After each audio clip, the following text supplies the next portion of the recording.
Mi hanno puntato una pistola alla tempia, non ho reagito perché avevo paura facessero del male a mia moglie, parla il negoziante rapinato ieri sera in via Trento a Villorba, le immagini shock della videosorveglianza. 7 colpi nell'ultimo mese, gli obiettivi tutti con denaro contante a disposizione, raggiunti con auto rubate. La pista dei militari dell'Arma è che dietro ci sia un'unica banda. Nuova perizia psichiatrica su Fabrizio Biscaro, il 39enne di Col San Martino, condannato in primo grado a 25 anni per l'omicidio di Elisa Campeol. Lo hanno deciso i giudici della Corte d'Appello. Omicidio Costa, Fener, 16 anni di reclusione a Pedro Dominguez, assoluzione piena per Junior Sanchez e la sentenza della Corte d'Assise di Belluno.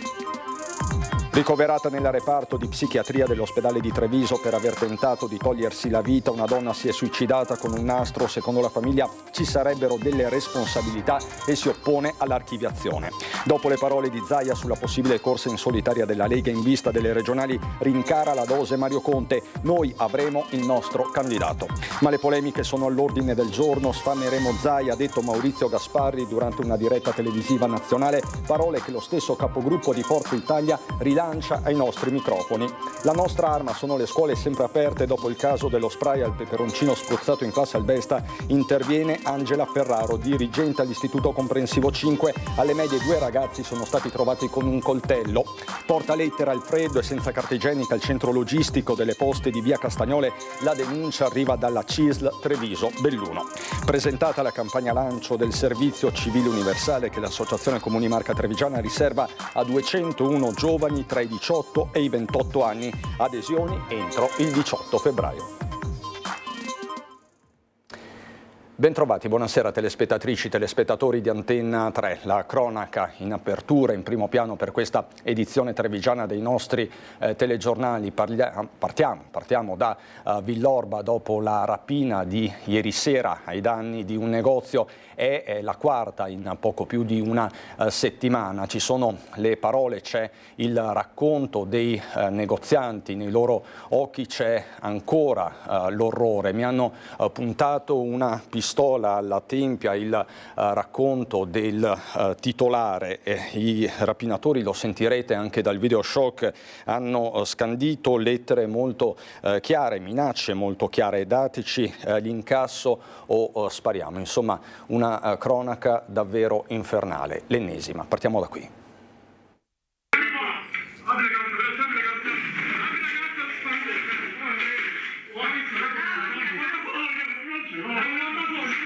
Sono attimi infernali, disperati, quelli che le telecamere del mini market dal via Varol registrano alle 19:52. Siamo in via Trento, nel centro di Villorba. Silvia Stellon e il marito Fabrizio Tiengo sono alle prese con le pulizie di fine giornata quando 2 uomini a volto coperto fanno irruzione nel locale, entrando dalla porta laterale che dà sul bancone. Sono armati, uno con sé ha una pistola, l'altro un taser. Entrano dicendo: calmi, tranquilli.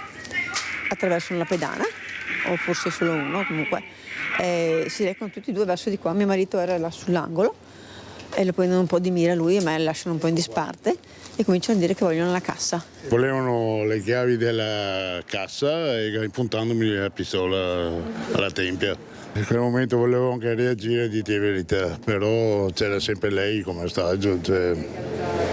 Non mi sono sentito di reagire. Anche lei le hanno puntato la pistola, anche lei. E dopo le hanno, intimato col taser. Taser che a sua volta poteva rivelarsi pericolosissimo. Tiengo ha alcune problematiche cardiache. Avendo i miei problemi, se mi impuntavano il taser, addosso ci resto secco. Poi sono agitati dopo, perché dopo hanno cominciato ad alzare la voce e essere irruenti, essere cattivi, diciamo, se vogliamo dire. I delinquenti asportano la cassa con i soldi, circa 700 euro, il cellulare del titolare e le chiavi del furgoncino da lavoro con cui si danno alla fuga.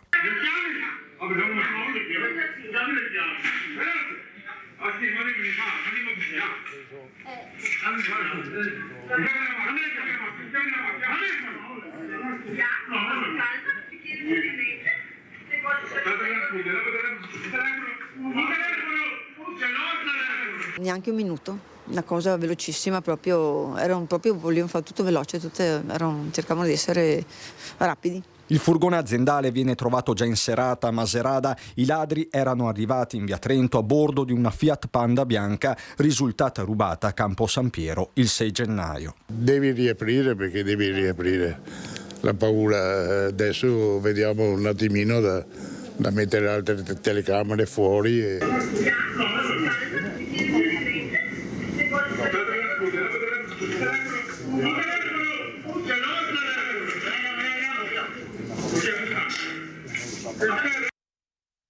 Insomma, le immagini parlano da sole di un fatto gravissimo. Parla anche il sindaco di Villorba, Francesco Soligo, che si appella direttamente al governo. Siamo davanti a un'escalation, servono più forze dell'ordine e pene severe. Scattata anche la solidarietà di clienti e amici. Siamo scioccati perché, ripeto, comunque come ho detto anche prima, non si è mai sentita qua in zona Villorba, cioè è sempre un paese tranquillo, ma così stiamo diventando veramente una giungla. Non si fanno più scrupoli, siamo vicini di casa, sono delle persone speciali e dispiace. L'ondata di affetto e solidarietà è scattata non appena la notizia della rapina si è diffusa in paese. Il mini market di Silvia Stellon e Fabrizio Tiengo è il classico negozio di vicinato, un servizio per il territorio. Chiuso per rapina, recitava il cartello affisso sulla porta d'ingresso fino alla tarda mattinata, poi la forza di riaprire, ancora scossi ma con il sorriso sulle labbra. Madre, te becchi qui. Pizza, franceschi, ciao. Madonna.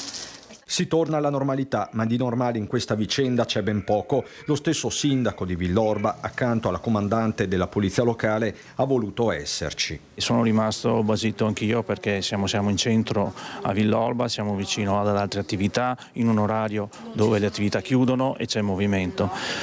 Purtroppo siamo davanti a questi fatti dove non hanno paura di nulla, la zona è videosorvegliata. Primo cittadino che, se da un lato ringrazia i carabinieri, dall'altro rivolge un appello direttamente all'esecutivo.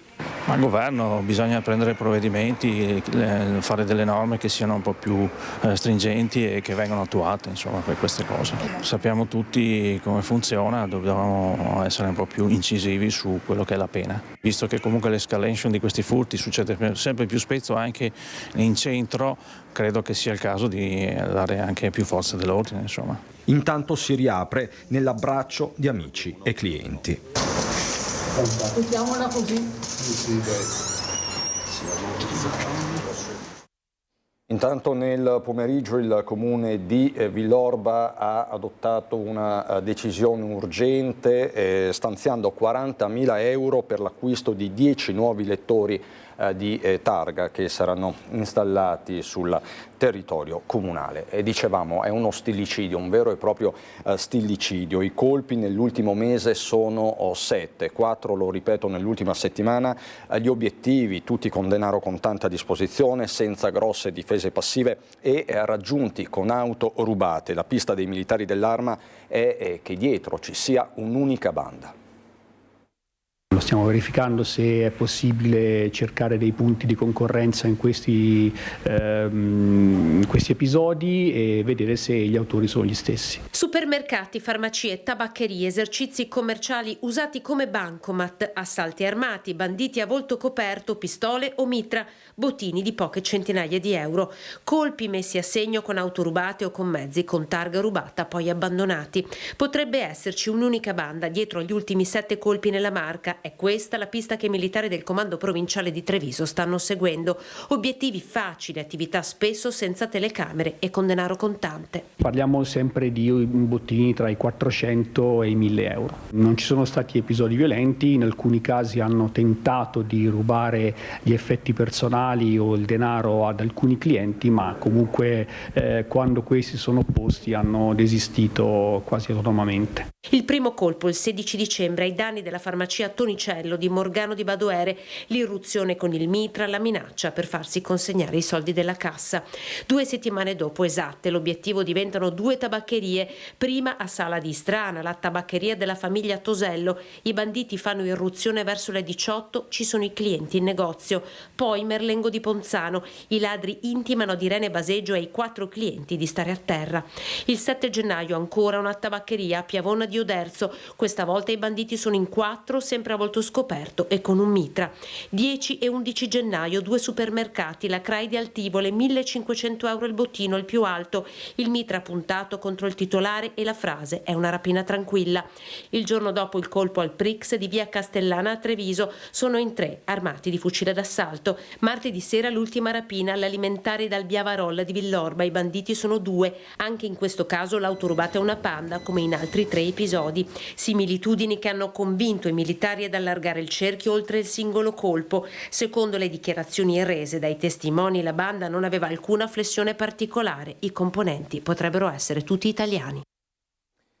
Intanto un servizio straordinario di controllo si è svolto ieri nel territorio della compagnia carabinieri di Montebelluna, quindi sul Montello, grazie anche al supporto di un elicottero del nucleo carabinieri elicotteri di Belluno. L'attività concentrata sulle principali arterie di comunicazione ha mirato a prevenire comportamenti illeciti e contrastare proprio i reati predatori, quindi i furti. I controlli proseguiranno nelle prossime settimane per garantire la sicurezza della provincia di Treviso, che come vedete è sotto assedio. L'omicidio di Elisa Campeola, accolto dal Tribunale di Venezia, l'appello presentato dall'avvocato Rosa Parenti, difensore di Biscaro. Ci sarà una nuova perizia psichiatrica.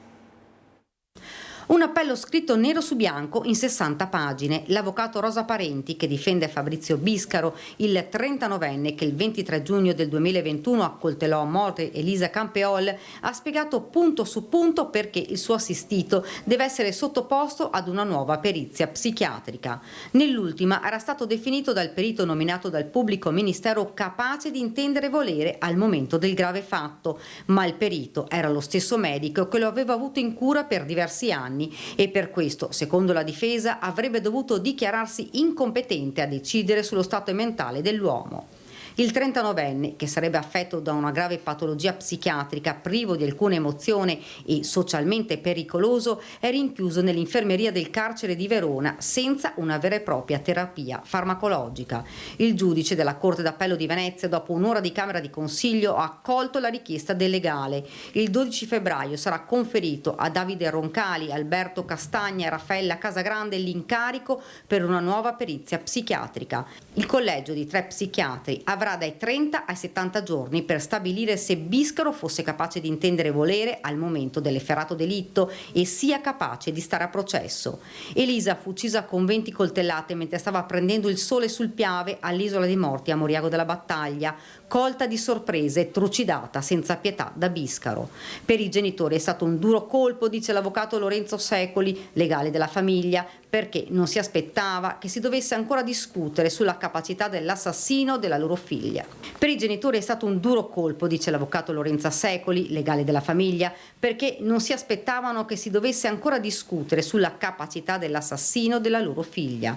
Tuttavia, confidiamo che anche in questa occasione venga confermata la perizia precedente e che finalmente la povera Elisa trovi giustizia.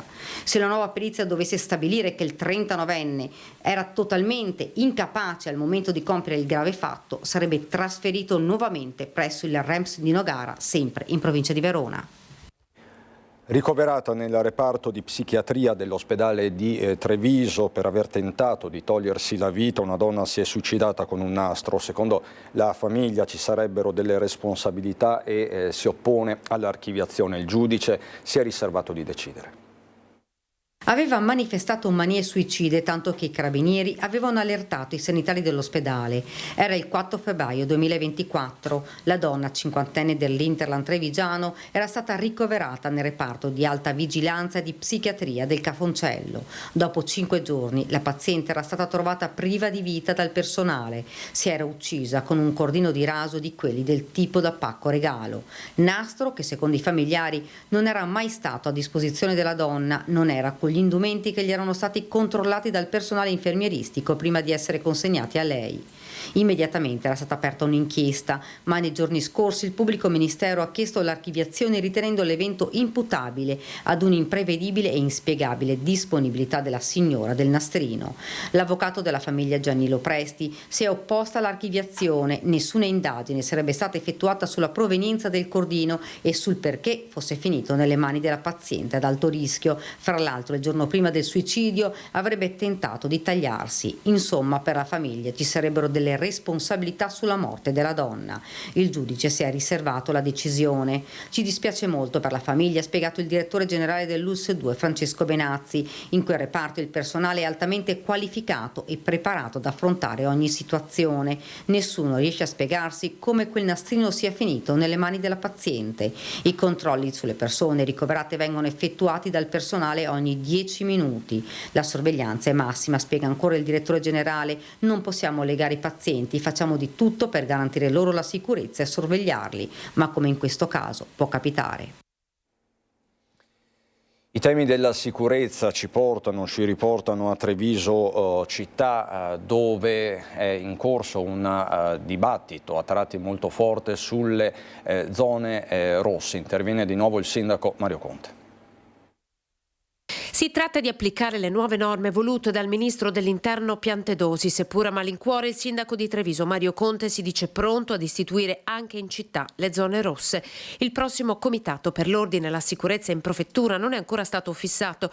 Il primo cittadino conferma però che il prefetto di Treviso Angelo Sidoti ha chiesto un nuovo confronto sulle aree che in città e in alcuni quartieri hanno evidenziato delle criticità. Io credo che con gli strumenti che abbiamo a disposizione a livello di regolamento comunale e con l'ausilio delle forze dell'ordine possiamo affrontarli. Se poi il prefetto preferisce aumentare in alcuni quadranti della città, insomma ne parleremo insieme ai professionisti della sicurezza che sono il questore, il comandante dei carabinieri e il comandante della Guardia di Finanza, ovviamente con il supporto della nostra polizia locale. Uno strumento importante per certi contesti, specifica Conte. Le zone rosse non appartengono però alla città di Treviso. Se verrà richiesta saremo pronti, affrontiamo il tema della sicurezza con determinazione ma anche con serenità. Ci sono delle criticità che vanno affrontate, però senza creare eccessivo allarmismo. Noi attendiamo di guardare questi risultati. È chiaro che oggi il problema sicurezza anche a Treviso esiste e bisogna prendere dei provvedimenti per dare delle soluzioni. Non possiamo pensare che quello che dice il sindaco, cioè che Treviso sia la città più sicura del Veneto, sia accettabile. Così l'opposizione, fin da subito critica nei confronti dell'ottimismo del primo cittadino, accusato da più parti di minimizzare e di ritenere le violenze episodi isolati. Intanto da Roma il ministro Piantedosi diffonde i primi numeri. Dall'istituzione delle zone rosse nelle maggiori città d'Italia sono state controllate complessivamente più di 41.000 persone, con l'emissione di 429 provvedimenti di allontanamento che hanno riguardato soggetti con precedenti per droga, furto, rapina, reati contro la persona o il porto d'armi. Così l'azione delle forze di polizia e della magistratura può essere ulteriormente rafforzata, ha detto il numero 1 del Viminale. Parallelamente il governo, ha aggiunto, ha messo in atto investimenti finalizzati alla rigenerazione urbana di quelle aree in cui degrado e marginalità sono terreno fertile per la criminalità. Mario Conte che oggi ha rincarato la dose politicamente parlando dopo le parole di Luca Zaia sulla possibile corsa in solitaria della Lega in vista delle regionali. Noi avremo il nostro candidato, ha detto lapidario il primo cittadino di Treviso, mentre si assiste alla formazione di un asse, un vero e proprio asse tra Fratelli d'Italia e Forza Italia. Noi avremo il nostro candidato e quindi tutti coloro che vorranno sposare ideali, obiettivi e valori sono aperti a sedersi a questo tavolo. 24 ore dopo le parole di Luca Zaia, che hanno infiammato anche la politica nazionale, tocca a Mario Conte ribadire il concetto: la Lega è pronta, anzi prontissima, alla corsa in solitaria. Speriamo possa essere Zaia, perché c'è questo vizio normativo che oggi impedisce ai presidenti di regione e ai sindaci, poche decine di sindaci a livello nazionale, di candidarsi per il terzo mandato. Ricordo che tecnicamente il mandato ti viene dato dai cittadini, qui viene impedito anche di presentare la propria proposta ai cittadini proprio per una norma. Se così sarà, noi comunque la nostra partita la faremo. Ma proprio sul nodo del terzo mandato gli alleati vogliono fare chiarezza. Oggi c'è il limite del mandato. E c'è un limite del mandato voluto dalla Regione del Veneto, voluto da questa maggioranza, e mi permetto di sottolineare, voluto dal partito di maggioranza relativo in Consiglio regionale, cioè la Lega. Il tema deve partire da questo, altrimenti sembra che il governo di centrodestra, che è lo stesso governo in termini di coalizione politica, che è quello che governa il Veneto, si sia messo ad attaccare il presidente della Giunta regionale del Veneto, Luca Zaia. Non è così, la legge dice 2 mandati e basta. Insomma, una decisione boomerang. Zaia sbaglia a personalizzare, dice il coordinatore regionale meloniano Luca De Carlo. Su questo c'è piena convergenza con Forza Italia. Non bisognerebbe mai personalizzare le situazioni politiche né personalizzare le leggi, cioè pensare o sperare di modificare una norma nel momento in cui questa norma serve a te. Questo l'ha detto Luca De Carlo, ma lo condivido. Mi sembra più quasi un'ultima spiaggia, sembra più quasi richiamare un contesto elettivo ad personam, cioè siccome interessa a me deve essere sbloccato. Volano stracci, così, con polemiche che sono all'ordine del giorno, anzi del minuto in casa centrodestra. Sfameremo Zaia, ha proprio detto così Maurizio Gasparri durante una diretta televisiva nazionale questa mattina, parole che lo stesso capogruppo di Forza Italia in Senato ribadisce ai nostri microfoni e rilancia. Ho usato l'espressione di Zaia, è lui che deve scusarsi, sentite. Ha detto che ci sono persone che vengono sfamate da anni in Parlamento, quindi questa parola non educata l'ha usata Zaia. Si scusi e si parli con un linguaggio diverso, per cui non è che lui può offendere le persone. Il termine sfamare, che io non uso mai, l'ho preso da Zaia, che l'ha usato ieri riferito ai parlamentari che verrebbero sfamati. Ora non so che cosa volesse dire, non mi è sembrata un'espressione cortese. Quindi lui lo può dire agli altri e uno non lo può dire a lui? Mi spieghi come funziona? Sfameremo Zaia, ha detto Maurizio Gasparri durante un dibattito televisivo nazionale, aprendo un nuovo squarcio nel centrodestra, ma quell'espressione, dice l'Azzurro, altro non è che una citazione dello stesso governatore. Sul terzo mandato non accetto lezioni da bocche sfamate da 30 anni in Parlamento, le dichiarazioni precise di Zaia pronunciate in conferenza stampa che a Gasparri non sono proprio andate giù. Quindi Zaia dovrebbe scusarsi a questo punto, lei dice? Di quella espressione certamente sì. Poi un conto è il dibattito sui mandati, sui non mandati, che è legittimo, ognuno può pensare quello che vuole. Altro è il tono sprezzante di uno che mi risulta ha fatto amministratore locale, ha fatto il ministro, ha fatto presidente di regione, credo che sia già il terzo mandato. Quanti mandati ha fatto Zaia? Rispediamo al mittente le provocazioni fatte da Gasparri, dice Luciano Sandonà dalla Lega. Luca Zaia non ha certo bisogno di essere sfamato, ma è chiaro che lo scontro sembra un punto di non ritorno. Escludo questo rischio in assoluto, perché il centrodestra è unito da decenni per governare il paese e le regioni, non per mettere Gasparri rossi o verdi. E quindi questo è un problema che non esiste. Perché Zaia ha fatto la norma dei 2 mandati ai consiglieri regionali e poi dice che se lui ne deve fare 3 sono pochi? Io non capisco, quindi nessuno ce l'ha con Zaia. La norma dei 2 mandati viene applicata ai presidenti americani, ai presidenti francesi, ai presidenti di regione. Insomma, staremo a vedere quale sarà il prossimo colpo. Intanto ritorniamo a Treviso per i temi della sicurezza, soprattutto del disagio giovanile. La nostra arma sono le scuole sempre aperte, dice dopo il caso dello spray al peperoncino spruzzato in classe al Besta Angela Ferraro, dirigente dell'Istituto Comprensivo 5 proprio in città. In 2 plessi dell'istituto alle medie 2 ragazzi sono stati trovati con un coltello nello zaino. Un caso, il ragazzo dice al compagno, più o meno scherzando, un coltellino. Il docente può perquisirlo? No. Cosa può fare? Può chiedere volontariamente al ragazzo di mostrarlo. Di coltelli negli zaini lo scorso anno, Angela Ferraro, dirigente dell'Istituto Comprensivo 5 Coletti di Treviso, ne ha trovati 2. Siamo alle medie, la fascia d'età è 11-13 anni.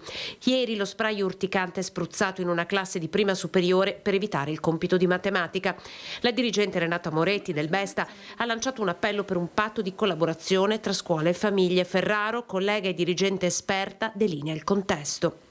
C'è lo strumento disciplinare, ci sono miliardi di progetti di recupero dei ragazzi in sospensione o che fanno queste cose, però tecnicamente noi non possiamo perquisire un ragazzo, quindi non è che possiamo sapere dentro lo zaino il ragazzo cosa porta, ci sono una serie di limitazioni normative. Seppur parzialmente, dice Ferraro, abbiamo le mani legate, eppure la sua scuola con i plessi che insistono nei quartieri di San Liberale, Santa Bona, San Paolo, Monigo ha agganciato il territorio che con questo sta lavorando per dare ai ragazzi più opportunità. Come combattiamo il disagio giovanile? Con tantissimi laboratori, la scuola è aperta anche il pomeriggio, la logica è tenere come con la curvatura sportiva che noi continuiamo a mandare avanti o gli strumenti aggregativi dello spazio del villaggio, la scuola della pace, i volontari di Sant'Egidio, potrei fare un elenco infinito di opportunità che le associazioni e la scuola in concerto danno per tenere le scuole aperte, cioè, i ragazzi stanno a scuola. Ci sono i laboratori di cortometraggio, lo sport, la musica, lo spazio del villaggio, è la nostra arma, chiosa Ferraro, contro la marginalità. Ci sono delle possibilità offerte dal patto educativo di comunità che io riesco a realizzare grazie ai volontari e sono più di quanto immaginate. La cronaca giudiziaria ci porta a Vittorio Veneto per l'aggressione ai danni di una famiglia marocchina, aggressione a sfondo razzista. Picchiati violentemente da due veneziani di 38 e 50 anni che, armati con una chiave inglese, hanno colpito ripetutamente papà, mamma e figlio di origini marocchine. Tutto per una telefonata. In pratica il cittadino straniero assieme alla famiglia si era fermato con la macchina davanti alla sua abitazione a Vittorio Veneto, ma proprio di fronte al garage era parcheggiata un'altra auto, quella dei due indagati. Il cittadino marocchino in quel momento stava facendo una telefonata ad un amico, ma i veneziani hanno pensato che stesse chiamando le forze dell'ordine. Ne è nata un'aggressione. I due si sarebbero rivolti ai cittadini marocchini con frasi razziste. La famiglia ha dovuto ricorrere alle cure dei sanitari per diverse lesioni. Ora i due indagati devono rispondere dell'accusa di lesioni personali aggravate dalla discriminazione e dall'odio etnico, nazionale, razziale o religioso. La vicenda risale al 2021. I due italiani, comparsi davanti al giudice, hanno tutti e due numerosi precedenti penali, alcuni dei quali proprio per rissa. Porta lettere al freddo e senza carta igienica al centro logistico delle poste di via Castagnole. La denuncia arriva dalla CISL Treviso Belluno. Il sindacato si dice pronto alla mobilitazione se l'azienda non interverrà al più presto. Secondo la CISL, da almeno 10 giorni le temperature all'interno della struttura si aggirerebbero tra i 14 e i 17 gradi, insufficienti per garantire un ambiente lavorativo adeguato. La pazienza ha un limite, concludono dalla CISL. Chiediamo a Poste Italiane di intervenire immediatamente. Noi siamo pronti a portarvi a Istrana per un principio di incendio, il Bomba Day a Castelfranco, parleremo di servizio mensa alle scuole di Monigo e tanto altro, ma lo faremo subito dopo la pubblicità. A fra poco.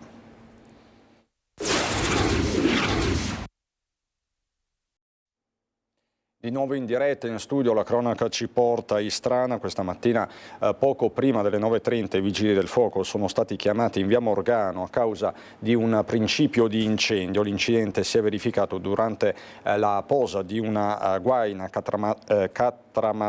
catramata presso un'azienda di lavorazioni di legnami. Fortunatamente nessuna persona è rimasta ferita. La squadra aziendale ha subito agito per spegnere le fiamme che avevano coinvolto del materiale isolante in polistirolo fino all'arrivo dei vigili del fuoco da Treviso e Castelfranco. Li vedete in azione. E sempre questa mattina gli artificieri del terzo reggimento Genio Guastatori di Udine hanno fatto brillare la granata della Grande Guerra ritrovata nei giorni scorsi nella frazione di Sant'Andrea. L'operazione, avvenuta in un terreno di proprietà comunale in via Bella Venezia, si è svolta con successo. Le operazioni sono state eseguite prendendo tutte le precauzioni del caso. La località è stata scelta per consentire infatti un raggio di sicurezza di 150 metri da abitazioni e infrastrutture. Si aggiunge un nuovo tassello nel progetto di riqualificazione delle scuole di Treviso, inaugurata la nuova mensa alle Vittorino da Feltre.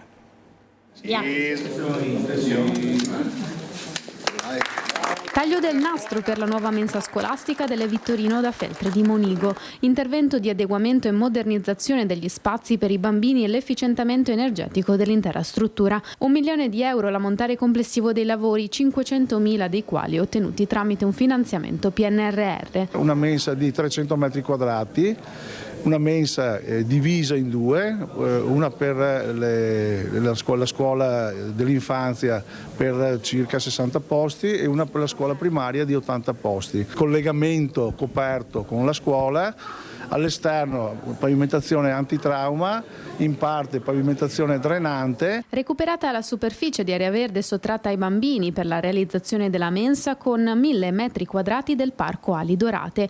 L'inaugurazione è stata occasione anche per presentare un nuovo progetto per l'infanzia negli spazi al piano terra della scuola. Una scuola dell'infanzia di indirizzo montessoriano, questa è la grande novità perché era un indirizzo che nella città di Treviso non c'era, che sicuramente sarà attrattivo anche per chi risiede fuori dal nostro territorio. In questo modo andiamo ad arricchire l'offerta formativa cercando di differenziare e di caratterizzare le nostre scuole per indirizzi e per proposte diverse. Non si fermano intanto i lavori in città e a Monigo, dove presto sarà ultimata la riqualificazione della rete fognaria e la ciclabile che porterà fino a Paese. Presto la città avrà anche una nuova illuminazione. Tra fine gennaio e i primi di febbraio hanno già preparato 10 squadre che andranno a sostituire gli impianti LED del cosiddetto Lotto A, che sono gli impianti di illuminazione più recenti. Successivamente andremo invece ad attaccare gli impianti, quelli più critici, quegli impianti detti in linea, quelli più vecchi. Presentata la campagna lancio del servizio civile universale che l'Associazione Comuni Marca Trevigiana riserva a 201 giovani tra i 18 e i 28 anni, le adesioni entro il 18 febbraio. È un'opportunità veramente importante che fa sì che rompe quel muro che c'è tra lo studio e il lavoro. Al via il bando di servizio civile universale promosso dall'Associazione Comuni della Marca Trevigiana, 201 posti per altrettanti ragazzi in 130 enti, tra cui 90 comuni.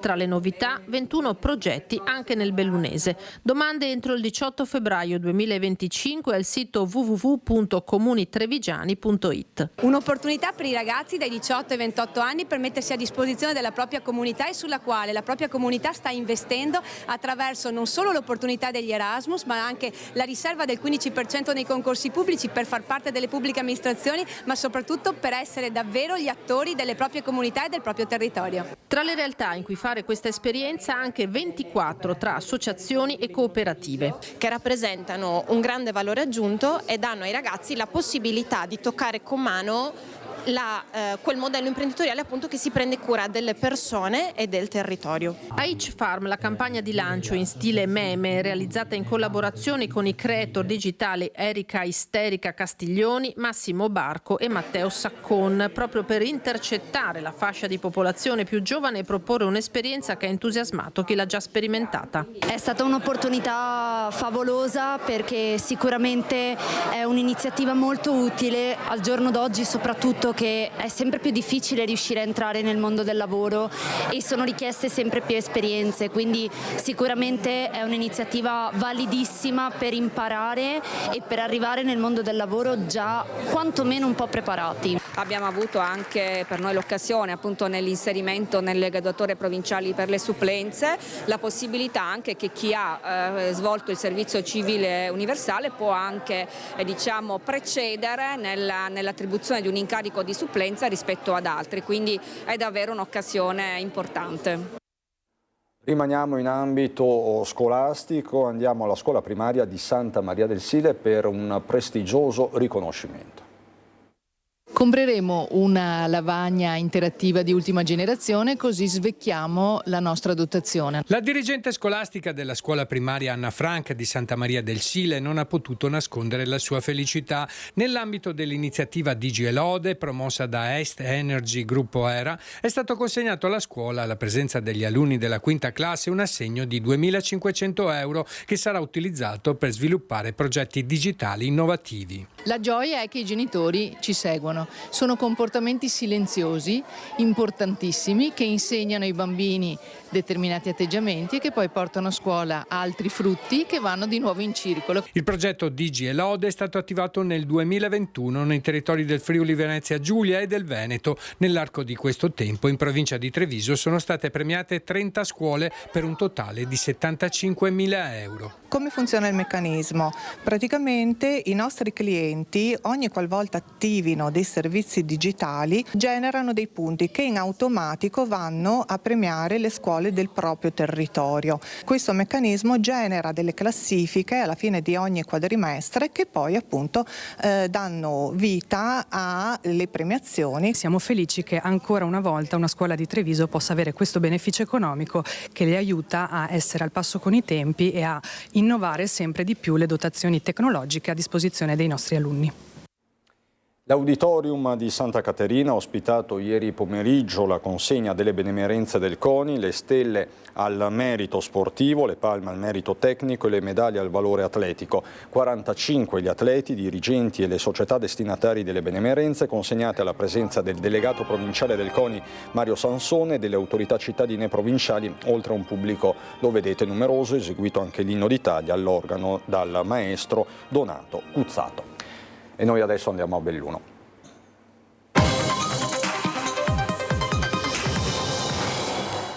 16 anni di reclusione a Pedro Oliver Dominguez, assoluzione piena per Junior Sedano Sanchez. È la sentenza dei giudici della Corte d'Assise di Belluno con la quale si è chiuso stamattina il processo per l'omicidio di Antonio Costa, trevigiano d'origine, ucciso a Fener di Setteville nella primavera del 2023. La difesa già annuncia ricorso al secondo grado. Fabio Fioravanzi. D'Assise ha dichiarato Dominguez Sanchez Pedro Oliver colpevole per reato escluso e esclusa la potestà aggravante, conosciuta la circostanza attenuante di quell'articolo 62 numero 2 codice penale, fu condannato a pena di anni 16 di reclusione. 16 anni di reclusione per l'imputato Pedro Oliver Dominguez. Questa è la condanna decisa dalla Corte d'Assise di Belluno, presieduta da Paolo Velo, dopo meno di 3 ore di Camera di Consiglio, per l'omicidio di Antonio Costa, avvenuto a Fener con una coltellata il 6 maggio 2023. Una condanna a cui si aggiunge l'interdizione dei pubblici uffici e un risarcimento provvisionale di 50.000 euro nei confronti dei familiari della vittima. Vittoria a metà per l'accusa, che aveva chiesto una condanna a 22 anni per Pedro Oliver e l'assoluzione per Junior Sedano Sanchez. Uno scossone invece non da poco per l'imputato e per la difesa di Pedro Oliver, visto che questi, attendendo la lettura della sentenza, aveva addirittura espresso al suo difensore la convinzione che da lì a poco sarebbe tornato a casa. Difensore che oggi era solo Marcello Stellin, dopo la drammatica scomparsa di Paolo Serrangeli, che la Corte d'Assise ha deciso di ricordare con un minuto di silenzio voluto a porte chiuse. Era con me al mio fianco oggi e, insomma, penso che avrebbe sicuramente condiviso da un lato il dispiacere. Ed è così che Stellin ci racconta lo stato d'animo di Pedro Oliver. Insomma, provato e abbastanza sconvolto perché non se lo attendeva. E la prima cosa che mi ha detto è: ma scusami, ma il coltello che è stato sequestrato non è quello che ha ucciso Costa. E anche il tempo di sopravvivenza è del tutto incompatibile con quello che lo stesso consulente tecnico della Procura ipotizza. Chiaramente si tratta di una sentenza che dovrà essere analizzata e sicuramente sarà appellata, perché è un errore. L'appello significa un'attesa di almeno un altro anno, anno e mezzo, ma fino a sentenza definitiva per Pedro Oliver va applicata la presunzione di innocenza. Visto che l'omicidio è stato considerato sia avvenuto in un impeto d'ira e che quindi Oliver non sarebbe necessariamente pericoloso, già nei prossimi giorni dovrebbe essere chiesto che la misura cautelare venga cambiata dalla reclusione in carcere agli arresti domiciliari. Si è rovesciata la prospettiva da cui eravamo partiti 2 anni fa, ovvero sia omicidio per motivi abietti o futili, ovvero sia l'uccisione di un uomo a sangue freddo. Dovremmo leggere la motivazione e dovremmo fare le nostre valutazioni. L'appello è scontato. Palazzo Rosso ha rinnovato l'affitto del Ponte Bailey per tutto il 2025, 158.000 euro il canone di locazione pattuito con la ditta fornitrice del manufatto che da quasi 20 anni collega le 2 sponde del Piave a Lambioi. Il noleggio del ponte provvisorio è scaduto nel 2010 e da allora il Comune ha proseguito con le proroghe. Quest'ultima è stata decisa con deliberazione della Giunta de Pellegrin per mantenere attivo il manufatto fino alla realizzazione del nuovo ponte prevista nel 2027. ma bisognerà trovare i fondi. Il costo complessivo del progetto infatti è di 18 milioni di euro. Altri 7 milioni e mezzo dalla Regione invece per completare i lavori di messa in sicurezza dell'abitato di Perarolo di Cadore per le opere accessorie sulla torrente Boite. Il cantiere ripartirà, come ci spiega Tiziana Bolognani, il 3 febbraio. 2 distinti interventi finanziati con 7 milioni e mezzo di euro completeranno le opere di messa in sicurezza dell'abitato di Perarolo di Cadore per la frana della Busa del Cristo e i lavori accessori di sostegno sull'argine destro del torrente Boite. In campo le strutture regionali del Genio Civile e Veneto Strade. Ci sono 2 distinti cantieri. Il primo, che è gestito dal nostro braccio operativo, il Genio Civile di Belluno, e che ha lo scopo di sistemare le briglie e controbriglie e tutte le opere di difesa del suolo che sono in quella zona. Lavori per 4 milioni di euro che hanno subito un rallentamento a causa di un ricorso presentato da una ditta che gestisce le centraline poste a lato dell'alveo nel tratto di intervento e che ha richiesto un accertamento tecnico preventivo stabilito dal Tribunale di Belluno. È stato risolto nel settembre del 2024 e ha consentito l'avvio dei lavori. In questo momento sono sospesi perché siamo nella stagione fredda, ma ripartiranno entro poche settimane. Il Tribunale in sostanza ha stabilito che i presunti danni lamentati dalla ditta non erano attribuibili al Genio Civile. Ora, dalla riapertura del cantiere si prevede la conclusione dell'intervento entro la fine dell'estate 2025. Il secondo intervento riguarda l'argine destro del Boite a protezione dell'abitato di Perarolo, qui all'opera Veneto Strade. Stiamo parlando di 3 milioni e mezzo di euro di investimenti. Anche in questo caso l'intervento sarà di consolidamento e protezione dell'abitato, un intervento particolarmente delicato e importante. I lavori partiranno fra qualche settimana e saranno conclusi nel 2026. Una situazione delicata e complessa, come si ricorderà, in quel cantiere furono utilizzati metodi innovativi come l'esplosivo per scaricare il corpo della frana della Busa del Cristo dal peso del materiale che lo sovrastava. Questo ha consentito un grande rallentamento della frana, tanto è vero che dall'utilizzo dell'esplosivo non sono più stati necessari interventi di evacuazione come invece accadeva prima ogni volta che pioveva. Ci sono le Olimpiadi, ma ci sono anche le Paralimpiadi. Ultimi giorni per partecipare al concorso di idee per promuovere l'accessibilità a Cortina d'Ampezzo. Cerchiamo un'idea vincente che possa aiutare l'accessibilità turistica del comune di Cortina d'Ampezzo. Favorire l'inclusione e l'accessibilità nei settori dell'ospitalità, dei servizi, delle infrastrutture, delle attrazioni turistiche, in linea con gli obiettivi delle Paralimpiadi invernali 2026. Questo è lo scopo del concorso di idee Cortina per tutti, i cui termini scadono il prossimo 31 gennaio. Lo ha promosso il comune di Cortina, che premierà il migliore progetto con 5.000 euro. Potrà essere un'app, un sistema, un dispositivo, un prodotto, e ci possono partecipare tutti.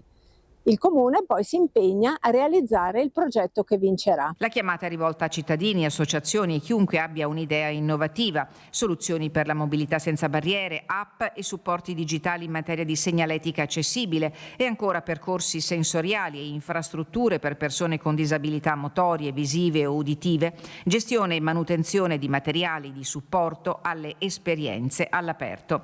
Il costo finale di realizzazione del progetto non deve superare i 50.000 euro.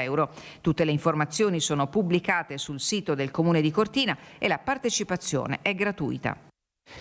Non ho altri aggiornamenti da darvi né da Belluno né dalla Marca Trevigiana, è tutto anche per questa edizione. Subito dopo la sigla c'è il meteo. Buona serata.